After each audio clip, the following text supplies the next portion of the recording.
majestuosos, espectaculares, formidables. Estos puentes son iconos globales, así como maravillas de la ingeniería. Es precioso. Cada uno de ellos abrió nuevos caminos. El primero, el más grande, el más largo y el más alto.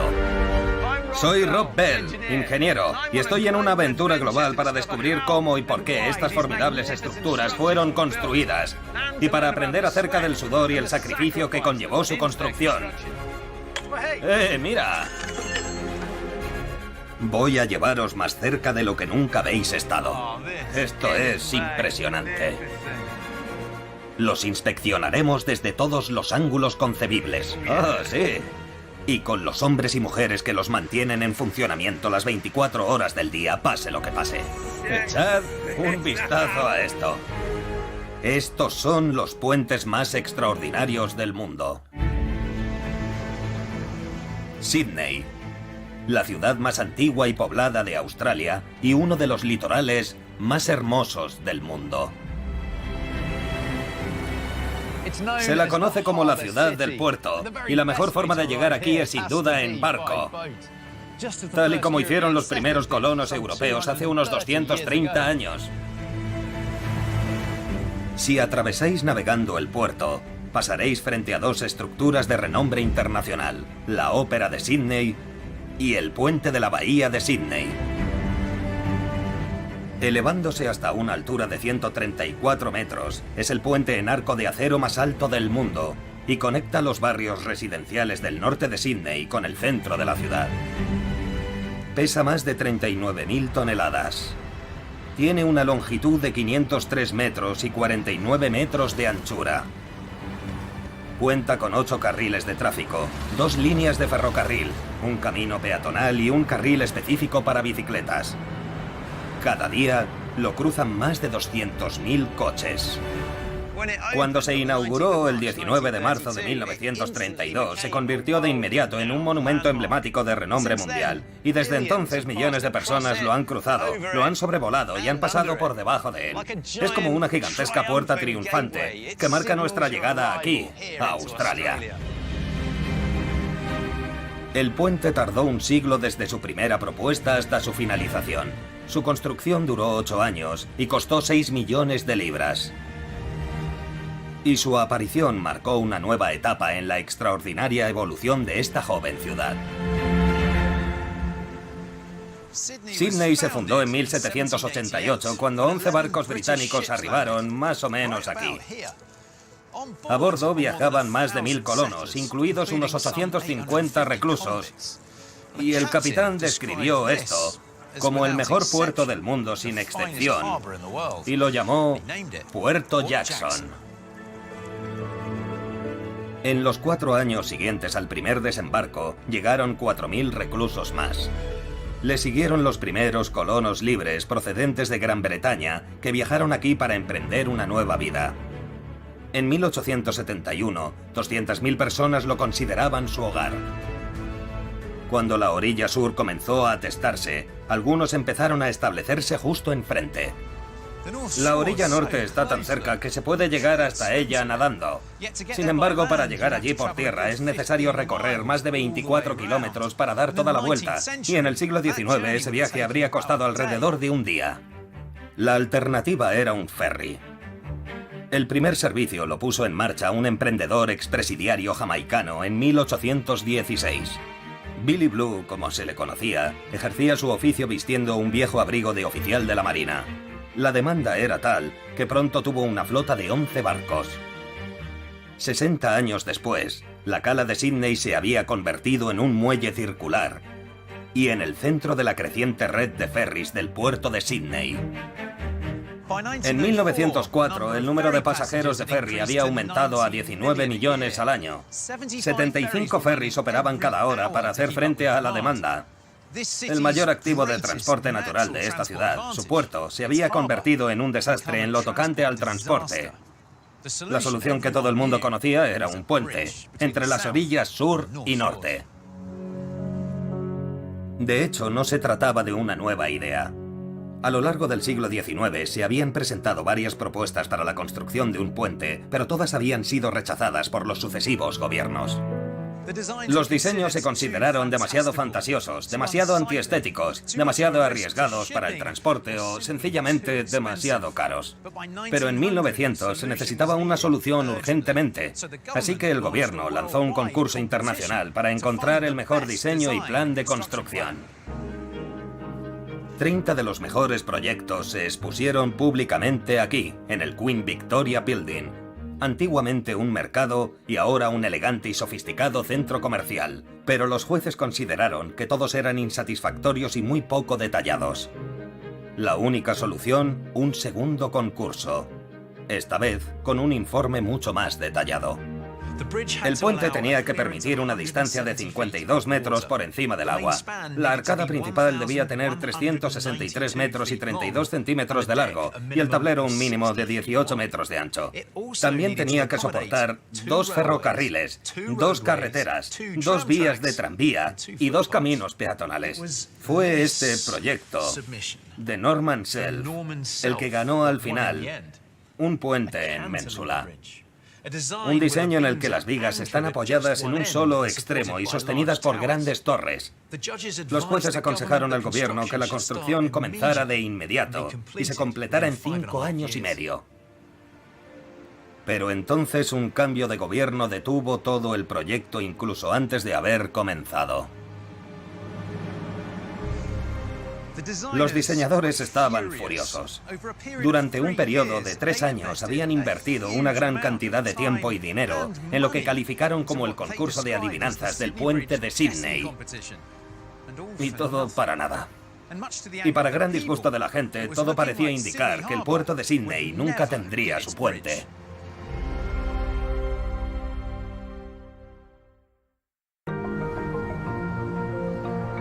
El puente de la bahía de Sydney. En su día, la estructura construida por el hombre más alta de Australia y todavía la más famosa. Cruzándolo a pie, percibes con claridad la magnitud de esta gran obra. Pero no es solo el tamaño, sino la solidez con que está construido también. Y lo captas realmente al mirar hacia arriba. La anchura de las placas de acero que forman los arcos, o las cerchas entre los arcos. Por no hablar de las imponentes torres revestidas de granito en cada extremo. Es realmente impresionante. Pero a comienzos del siglo XX parecía improbable que este magnífico puente se construyera alguna vez, ya que el proyecto había ido sufriendo un retraso tras otro. El diseño de Norman Self, ahora con más de 10 años de antigüedad, había quedado anticuado. Y tras su fallecimiento en 1911, las puertas quedaron totalmente abiertas para una nueva generación de diseñadores de puentes. El puente que vemos y admiramos hoy podría no existir de no haber sido por el impulso y la determinación de un hombre, John Jacob Crew Bradfield. Y aunque hubiera seguido adelante, sin su participación habría tenido sin duda un aspecto muy diferente. Bradfield comenzó su carrera como dibujante. En 1881 se unió al Departamento de Obras Públicas de Nueva Gales del Sur y se trasladó a vivir a la costa norte de Sydney. Ello implicaba desplazarse al trabajo en ferry, por lo que entendía perfectamente las demandas de los viajeros para la construcción de un puente. Como ingeniero asesor en el abortado concurso de diseño de puentes, fue testigo de la farsa que había sido. Pero en 1912, cuando el gobierno volvió a considerar la construcción de un puente, estaba decidido a hacerlo realidad. Tras ser nombrado ingeniero jefe de la construcción del puente de la bahía y el ferrocarril metropolitano, Bradfield presentó 2 diseños propios. En 1913, uno de ellos fue aceptado. Se trataba de un puente en Ménsula, con cada tramo construido lateralmente a partir de enormes pilares. Se utilizarían cerchas de acero para proporcionarle fuerza y rigidez. Conectando Dors Point en la orilla sur con Milton's Point en la orilla norte. Contaría con 4 líneas de ferrocarril, 2 carreteras y un camino peatonal. Pese a seguir siendo un diseño en Ménsula, era mucho más ambicioso que cualquier otra propuesta anterior. El presupuesto se aceptó, el diseño se aceptó y el plazo también. Pero entonces estalló la Primera Guerra Mundial. El dinero para el proyecto se desvió para el esfuerzo bélico y una vez más el puente fue cancelado. Pasarían 8 años más hasta que el gobierno estatal estuviera en condiciones para considerar la propuesta de Bradfield. Por suerte para ellos, Bradfield era un hombre paciente y determinado. Algo que su nieto Peter recuerda bien. Yo creo que él sabía lo importante que era interconectar la ciudad, unir el norte, el sur, el este y el oeste, y ese puente era absolutamente esencial. Fue un visionario en muchos sentidos, siempre extremadamente meticuloso en todo lo que hacía. No tenía una visión localista de las cosas, tenía una visión nacional. Bradfield estaba tan comprometido con su trabajo que recorrió el globo para reunirse con las principales empresas constructoras de puentes del mundo, aprendiendo todo lo que pudo sobre las últimas tecnologías y técnicas de construcción. Cuando regresó a su país ya se había desmarcado de su diseño en Ménsula. En su lugar, pidió al gobierno que aceptara propuestas para un puente en arco. La razón principal por la que Bradfield cambió de idea era de carácter práctico. Los arcos son increíblemente fuertes por naturaleza y los ingenieros los llevan utilizando desde la antigüedad y la naturaleza los lleva utilizando más tiempo todavía. Tomemos esta cáscara de huevo, por ejemplo, o media cáscara de huevo. Su forma crea un arco natural. Y es increíble para ser algo tan pequeño y tan fino. Toda la fuerza que resiste antes de empezar a romperse. Voy a mostrároslo. Bien. Bueno, soporta con facilidad el peso de la bandeja, pero vamos a aumentarlo con esta botella de agua. Vamos a colocarla encima. Soporta con facilidad el peso de una botella de agua. Muy bien, vamos a probar añadiendo otra. 2 botellas de agua sin complicación. Es el arco lo que está aguantando toda esa fuerza. Como estoy intentando comprimirlo, las fuerzas que empujan hacia abajo son desviadas hacia los lados del arco y a través de la estructura de la cáscara y hacia los soportes inferiores, en este caso la mesa. Tercera botella, vamos a ver. Cuarta botella, veamos qué ocurre. Está soportando 2,4, casi 2,5 kilos de peso ahora mismo. Sigue manteniéndose firme. Vamos a probar con una quinta botella. Eso lo aumentará a 3 kilos. ¿Lo soportará? ¡Hola! La cáscara de huevo ha soportado 5 botellas de agua, pero no la sexta. Han sido 3 kilos de peso lo que ha soportado, y todo debido a la forma de arco. Totalmente aplastada. Antes de que se aceptaran las ofertas de construcción para este nuevo diseño de arco, Bradfield comenzó a preparar el terreno. El 28 de julio de 1923, la ceremonia de colocación de la primera piedra tuvo lugar en la orilla norte. Lo que debía haber sido motivo de celebración fue para muchos un momento de gran preocupación, ya que 500 casas en la zona inmediata fueron obligatoriamente compradas y destruidas. Algunas personas escribieron cartas al gobierno. Esta es de un tal señor Lockhart, un hombre de 82 años que perdió su negocio de muebles. Escribe: querido señor, mi esposa escribió hace varias semanas solicitando una compensación por la pérdida de nuestro hogar y medio de subsistencia. En respuesta, usted declaró que todo lo que el departamento podía garantizar era el coste del transporte de enseres. La cantidad es pequeña, pero sería muy aceptable ya que no tenemos medios y ambos somos demasiado mayores para salir a trabajar. Otra carta, esta, de una tal señora Pitcairn, una viuda cuya hija enseñaba música en casa. Escribe: mi único deseo es poder conseguir un hogar de nuevo, ya que al perder nuestra casa tuvimos que vender muchas cosas por necesidad para no endeudarnos. Y continúa: por causa del puente nos lo quitaron todo. En ese momento solo tuve un deseo: quitarme la vida. Y solo mi religión me contuvo. Aunque algunos miembros del gobierno pudieran haber simpatizado con estas súplicas, temían sentar un precedente demasiado costoso. Se estableció una política general. No habría compensaciones. En la orilla sur, en una zona llamada Las Rocas, los residentes tenían aún menos influencia. Se trataba de una zona donde los miembros más pobres y desafortunados de la sociedad construían sus barrios, llenos de pequeños bares, burdeles y tugurios. El gobierno no perdió el tiempo a la hora de echar a estos residentes de sus casas para subastarlas a los comerciantes de suministros de construcción que las demolieron. En lo que concernía al nuevo y flamante puente, al gobierno le importaba mucho más su aspecto que los efectos en la población local.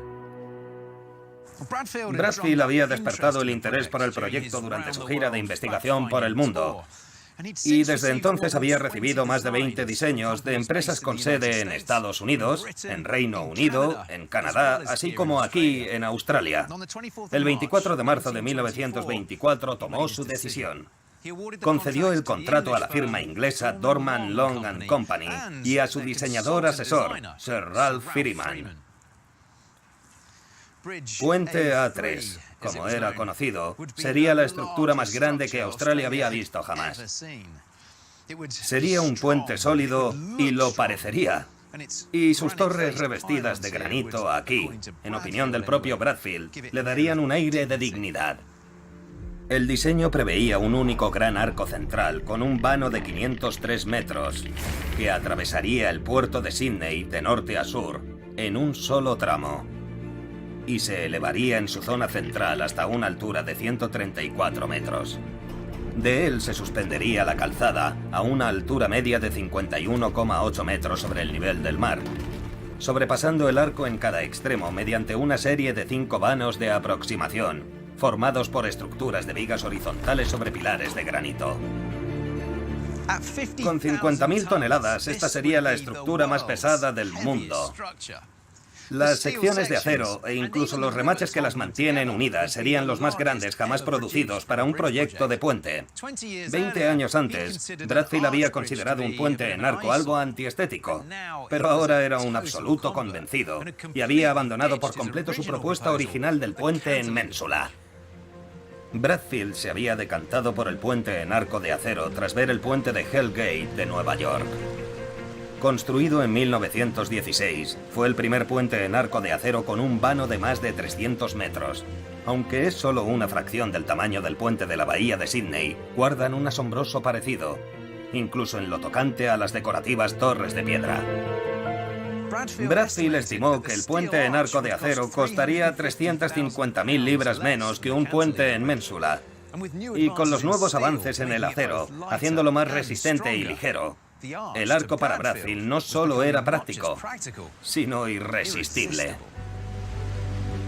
Bradfield había aprobado el diseño de Dorman Long, pero ahora la responsabilidad de permitir su construcción recaía en su director de construcción inglés, Lawrence Ennis. A lo largo de una carrera de 43 años, había construido puentes por todo el mundo. Para su último proyecto se había trasladado a Australia y lo describió como el más complicado con el que se había encontrado nunca. La tarea que tenía por delante era hercúlea. Pasarían 5 años antes de que la construcción del gigantesco puente en arco de acero se pusiera en marcha. Antes de eso, había que dibujar planos, construir talleres y maquinaria y extraer granito. Y por último, una vez comenzadas las obras, estarían aquellos que darían sus vidas por el puente. El puente de la bahía de Sydney. Tras años de discusiones y demoras, su construcción comenzó por fin en 1923. Pero pasarían todavía 5 años más antes de que el famoso puente en arco de acero comenzara a dejarse ver. Se necesitaba granito para recubrir las torres gemelas de hormigón armado que se levantaban en cada extremo del arco. Con una altura de 88 metros, no cumplen en realidad ningún propósito estructural, pero Bradfield insistió en su utilización porque hacían que el puente pareciera tranquilizadoramente robusto. El primer paso fue encontrar una cantera de granito cercana, accesible desde Sydney. Y qué mejor forma de contemplar lo que descubrieron que desde el aire. El granito provenía de ahí abajo, de una localidad llamada Moruya, a unos 270 kilómetros al sur de Sydney por mar. Se lleva extrayendo allí desde 1850 y antaño era descrito como el mejor granito fuera de Aberdeen. La friolera de 9.000 kilómetros cuadrados de la costa suroriental de Australia son formaciones de granito. ¿Por qué escogieron entonces Moruya entre todos los demás sitios? Bueno, la respuesta era cantidad, calidad y fácil acceso al río Moruya.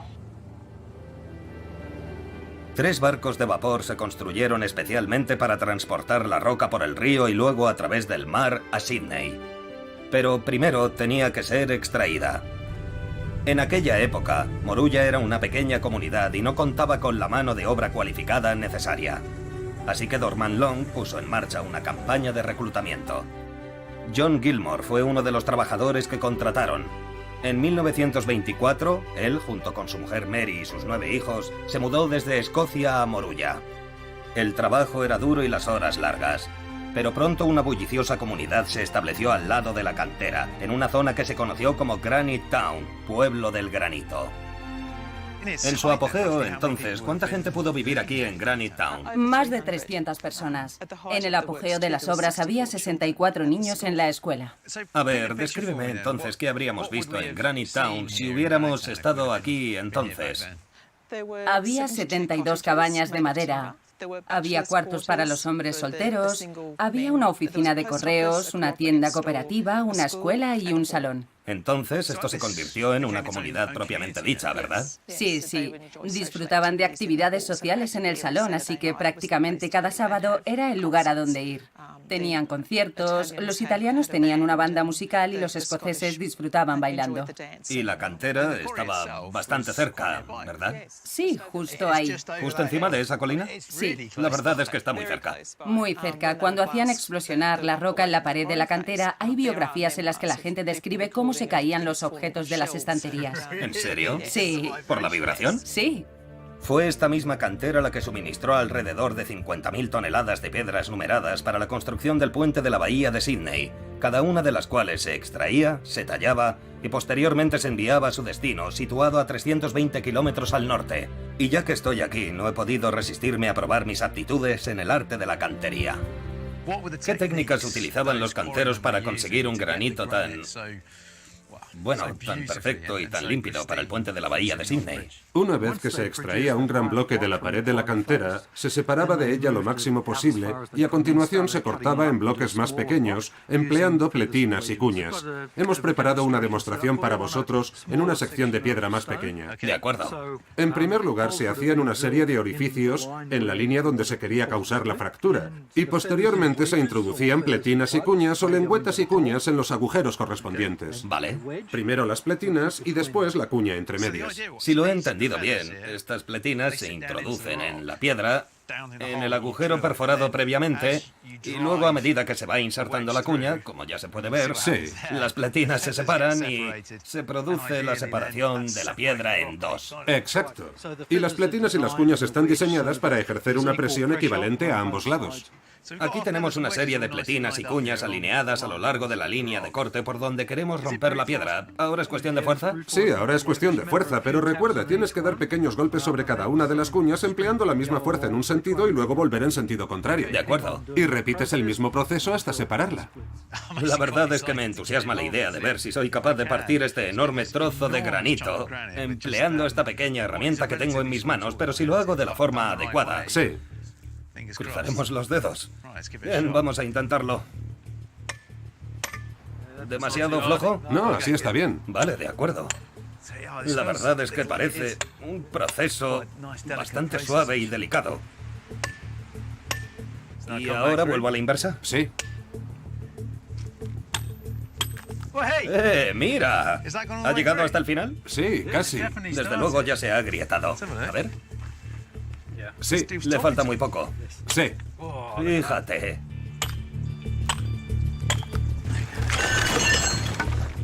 ¡Madre mía! Y qué grano tan limpio y bonito. Imagino que este fue el corte que vio Bradfield y que le hizo decir, sí, este es el acabado que quiero. ¿En serio? ¿Con un corte así de limpio y perfecto la piedra no necesitaba prácticamente más trabajo? Sí, suponiendo que las piezas encajaran como un guante en el puente. De todos modos, es impresionante. Estoy muy contento con el resultado. Durante 7 años, se produjeron un total de 173.000 bloques de piedra de la misma manera. cada uno de ellos extraído, cortado, tallado y colocado en posición como un rompecabezas gigante antes de enviarlo a su destino. La cantera también proporcionó a los constructores del puente 18.000 metros adicionales de piedra acabada y 180.000 metros de piedra triturada para los cimientos de hormigón, cimientos sobre los cuales el puente pudo finalmente materializarse. El puente comienza y acaba, se eleva y cae, a partir de aquí, de esta colosal bisagra. Hay 4 de ellas en total, 2 en este lado y otras 2 en el extremo opuesto. Y es crucial la flexibilidad de estas bisagras. El puente no puede estar anclado fijo en los cimientos de hormigón, no solo por los formidables vientos que soplan aquí, sino también por la forma en que el acero se dilata y se contrae bajo el sol australiano. En un día de calor realmente intenso, el arco puede elevarse nada menos que 18 centímetros. Sin estas bisagras, el metal soportaría una tensión demasiado grande, haciendo que se torciera y se combara y finalmente quebrara. Aparte de la dilatación, un puente de acero de estas dimensiones ejerce un peso de unas 20.000 toneladas sobre cada bisagra, por lo que tuvieron que ser construidas sobre enormes cimientos inclinados. Las obras de los cimientos se iniciaron en 1926. Se excavaron 4 grandes cavidades de 12 metros de profundidad, que posteriormente se rellenaron con una mezcla especial de hormigón. Con el fin de que pudiera soportar la enorme carga del puente sin agrietarse, el hormigón tuvo que depositarse en el encofrado en un solo vertido de forma ininterrumpida durante 14 horas. Una vez colocados en su lugar los cimientos y las bisagras, ya se podían iniciar las obras de construcción de estas torres o pilones, cada uno de los cuales iba revestido con las piedras de granito extraídas de Moruya, y solo entonces podía finalmente comenzar la construcción del arco a través del puerto. Y el tiempo apremiaba. En 1928, las aguas de este tramo de la bahía estaban peligrosamente atestadas de tráfico marítimo. Unos meses antes, un ferry lleno de colegiales había chocado con un barco de vapor. Se hundió de inmediato y 40 personas se ahogaron. Para los habitantes de Sídney, el puente era de urgente necesidad. Pero aún quedaban grandes desafíos por delante. Uno de los más importantes era cómo sostener el arco mientras se construía sobre las profundas aguas del puerto. La tarea recayó en el asesor de diseño de Dorman Long, Ralph Freeman, un experto con una larga trayectoria en ese campo. Hasta que los 2 extremos del arco en construcción, que partían de las orillas norte y sur, estuvieran lo bastante extendidos como para encontrarse en el centro, Freeman necesitaba una forma de sostener el peso de todo ese acero en suspensión sobresaliendo de la tierra. La solución provino del célebre puente de arco del río Zambeze bajo las cataratas Victoria que el propio Freeman había ayudado a construir en 1905. Para construir el arco a través del profundo barranco, Freeman ideó un sistema de gruesos cables de acero anclados a la tierra para sostener ambos extremos del arco durante las obras de construcción. Un método que pretendía utilizar ahora en el puente de la bahía de Sídney. Los cables bajaban por el interior de estos tubos de hierro empotrados en esta base de hormigón, antes de descender a un túnel de 40 metros de profundidad y quedar anclados al suelo.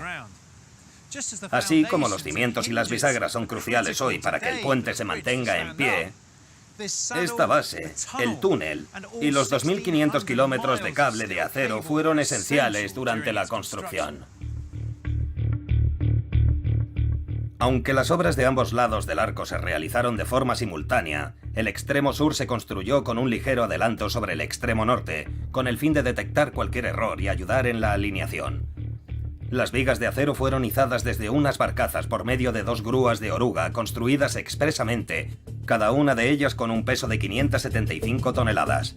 Después de colocar cada nuevo panel en su lugar correspondiente, se deslizaban sobre él para colocar la siguiente sección.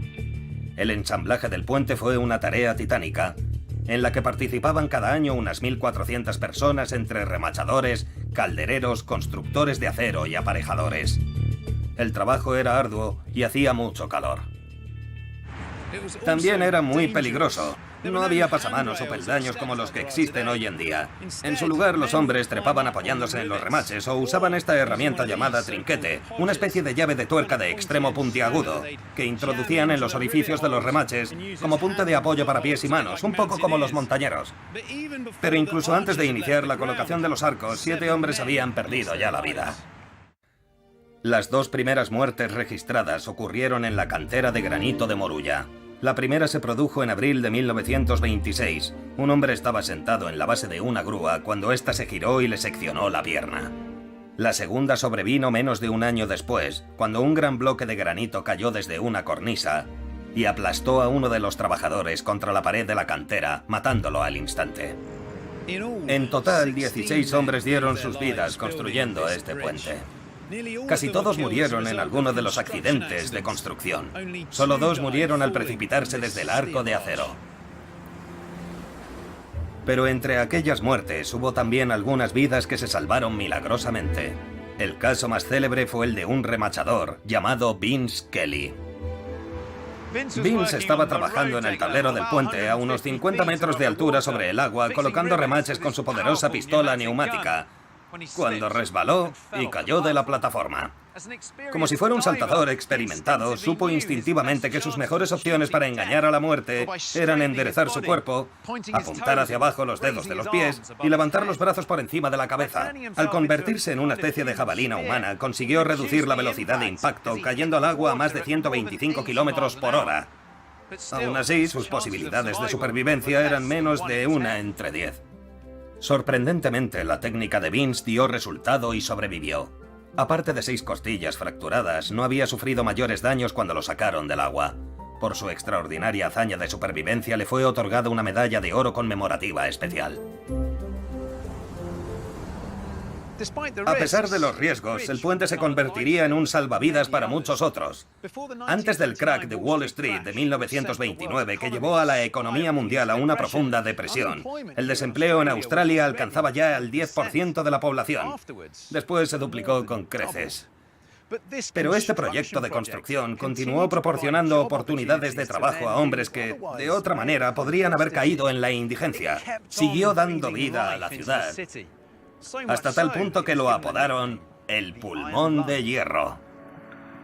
A medida que la economía empeoraba, se redujo la jornada de trabajo, de modo que se pudo emplear a más hombres en la construcción del puente. En tiempos tan desesperados, ver el arco extenderse de forma gradual a través del puerto y sus 2 extremos acercarse cada vez más, dio a los australianos un motivo por el que sentirse orgullosos. Por fin, el 19 de agosto de 1930, las 2 mitades del arco se tocaron por primera vez, justo aquí, en el centro del puente. Solo habían pasado 2 años desde el comienzo de las obras, pero al fin Sydney Norte y Sydney Sur estaban unidos. En la cima del puente, Bradfield y Freeman se unieron a Lawrence Ennis, el hombre que había supervisado diariamente los trabajos de construcción. Ennis fue el primero en cruzar el puente de sur a norte por la cuerda inferior del arco, a 120 metros por encima del agua. Pasarían 2 años más antes de que el tablero quedara instalado y el puente declarado abierto al público. Sin embargo, en privado se estaba gestando una disputa entre 2 de sus principales actores, Bradfield y Freeman, que pronto estallaría en una guerra abierta y amarga. Antes de construirse el mundialmente famoso puente de la bahía, había 2 Sydneys. Después de su construcción, solo uno, unido por un arco monumental que se elevaba sobre las aguas y los tejados de la ciudad. En 1932, una vez completado, reunió a los 300.000 residentes de la orilla norte con los 600.000 que residían en la orilla sur. Hoy en día, la población de Sydney supera los 5 millones de habitantes y cada semana cruzan el puente más de 1 millón de vehículos. Para hacer frente a este uso intensivo e incesante, un nutrido equipo trabaja las 24 horas del día con el fin de garantizar un adecuado mantenimiento de los 485.000 metros cuadrados de acero. Me encanta meterme en las entrañas de estas estructuras gigantes. Aquí es donde aprendes realmente cómo palpitan estos colosos. Parte del programa de mantenimiento incluye repintar cada 5 años las secciones de acero expuestas a la intemperie. Un equipo de pintores especializados utiliza 30.000 litros de pintura gris fabricada expresamente para el puente de la bahía de Sydney para aplicar una sola capa. Hay unos 6 millones de remaches en el puente de la bahía de Sydney. Tenemos un equipo con 85 o 90 operarios de mantenimiento que incluye pintores, aparejadores, carpinteros, caldereros, y aún así no es suficiente. A finales de la década de 1920, el futuro mantenimiento del puente distaba mucho de ser la principal preocupación de los habitantes de Sídney, enfrascados como estaban en la controversia cada vez más candente sobre quién había diseñado realmente el puente. John Bradfield, el ingeniero jefe, había sido sin duda la fuerza motriz que impulsó su construcción, y su propuesta fue la que el gobierno aceptó finalmente. Por su parte, Ralph Freeman, el ingeniero asesor de Dorman Long, consideraba que le correspondía al menos el mismo mérito. Había realizado todos los planos, cálculos y dibujos al detalle, además de proporcionar la solución para sostener el arco durante la construcción. Pero todo se había hecho bajo la estrecha supervisión de Bradfield. Mi abuelo pasó cientos y cientos de horas junto con su equipo, revisando minuciosamente y certificando todos los cálculos hechos por los contratistas para la construcción del puente. El puente no se habría construido si mi abuelo no hubiera estado al pie del cañón desde el primer día. Fue un proyecto de 30 años de duración y el puente está hoy donde está, sigue estando donde está y en la forma en que lo vemos hoy, debido a su supervisión general. Incluso en las etapas finales de la construcción, Bradfield estaba siempre presente. Aparecía en todas las fotografías oficiales y escribía artículos para el público y la comunidad de ingenieros. Para todo el mundo, él era el diseñador del puente de la bahía de Sídney. Freeman deseaba obtener su propio reconocimiento, así que escribió una carta a Bradfield señalando que había estado trabajando en el diseño desde 1921 y añadía: le ruego que use su influencia en la medida de lo posible para evitar la publicación de las declaraciones que afirman que el diseño del puente es suyo. Fue incluso más allá y exigía que reconozca públicamente que los diseños del puente presentados en la oferta de Dorman Long se prepararon bajo mi dirección. Una petición educada pero firme. Bradfield no se mostró favorable y le respondió: nosotros mismos estamos fabricando el acero de una estructura de relevancia mundial, cuyos detalles han sido preparados por usted, pero están sujetos a mi revisión antes de ser aprobados. Y continuaba: su misiva pidiéndome que proclame que el diseño es suyo sería una afirmación incorrecta en todos los sentidos. En 1929, Freeman viajó de Inglaterra a Australia para aclarar la situación con Bradfield, pero este se negó a retractarse. Así que Freeman, exasperado, acudió a la prensa. Cuando se publicó la historia en el Sydney Morning Herald, fue un escándalo. Las afirmaciones de Freeman eran sorprendentes. Durante años los australianos habían honrado a Bradfield como el diseñador del puente, pero ahora un desconocido inglés había llegado tratando de robarle la gloria, no solo a su héroe local, sino a todo un país. Ninguno de los dos dio su brazo a torcer. Ambos acudieron a la prensa para reclamar sus derechos y atacarse mutuamente. La discusión se volvió tan acalorada que el Instituto de Ingenieros Civiles los amenazó a ambos con la expulsión si las llamadas controversias de los periódicos continuaban. Mientras la discusión arreciaba, los obreros seguían trabajando en lo que realmente importaba, la estructura en sí. Una vez concluido el arco, las grúas de oruga volvieron sobre sus pasos, construyendo el tablero de la carretera y otras partes del puente desde el centro hacia afuera. Una serie de vigas transversales se fijaban a perchas verticales que colgaban del arco superior. El tablero para la carretera y el ferrocarril, con una longitud de 1.149 metros, se construyó sobre las vigas transversales, quedando por fin completado en junio de 1931. A continuación se instalaron los raíles para trenes y tranvías, y la carretera se pavimentó con hormigón cubierto de asfalto. En 1931 se añadió también al puente el cableado eléctrico y de telefonía, así como tuberías de agua, gas y desagüe. Por fin, el 19 de enero de 1932, la construcción quedó concluida. Le siguieron 3 semanas de pruebas, incluido un test de carga usando 96 locomotoras de vapor, colocadas de un extremo a otro del puente. La resistencia de este puente es tan asombrosa que, aunque cada uno de sus carriles, raíles y caminos peatonales estuvieran completamente abarrotados, lo soportaría fácilmente. Ha sido probado para soportar un huracán con vientos de 160 km/h y una variación de temperatura de 120 grados. En marzo de 1932 por fin estaba listo para la gran inauguración. Pero la disputa sobre quién lo había diseñado seguía latente. Al final se llegó a un compromiso. Como reza esta placa, el diseño general y las especificaciones fueron preparadas y supervisadas en nombre del gobierno de Nueva Gales del Sur por J.J.C. Bradfield. El nombre de Freeman también figura. Aquí está. Ralph Freeman, en calidad de ingeniero consultor y de diseño para los contratistas.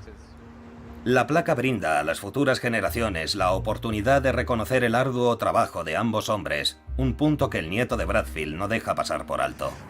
Creo que quedó claro, y mi abuelo así lo reconoció, que ninguna persona podía construir el puente por sí sola. Sí. La construcción del puente requería una enorme determinación, ingenio y conocimientos de ingeniería, y una sola persona no podía abarcarlo todo durante tanto tiempo.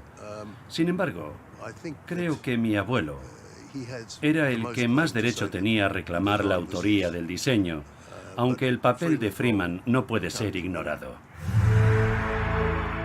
El puente se inauguró con gran pompa y ceremonia. Con la asistencia de la mayoría de la población de Sídney, el primer ministro de Nueva Gales del Sur cortó la cinta certificando la apertura del puente. Después de las ceremonias oficiales, el puente se abrió al público para que lo cruzara por primera vez.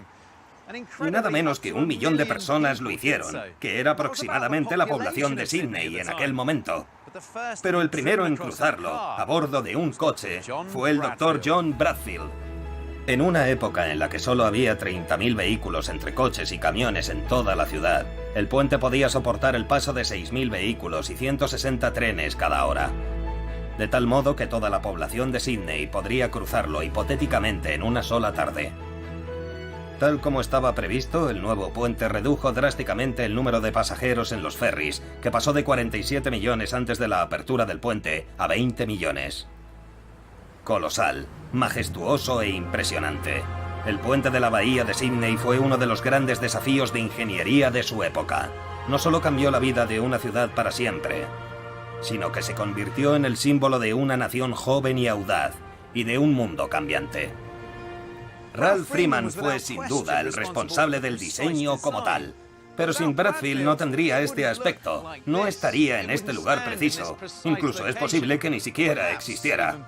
Independientemente de a quién corresponda su autoría, es imposible hoy día imaginar esta ciudad, o incluso este continente, sin el puente de la bahía de Sídney. En mi opinión, una de las grandes maravillas de la ingeniería del mundo moderno.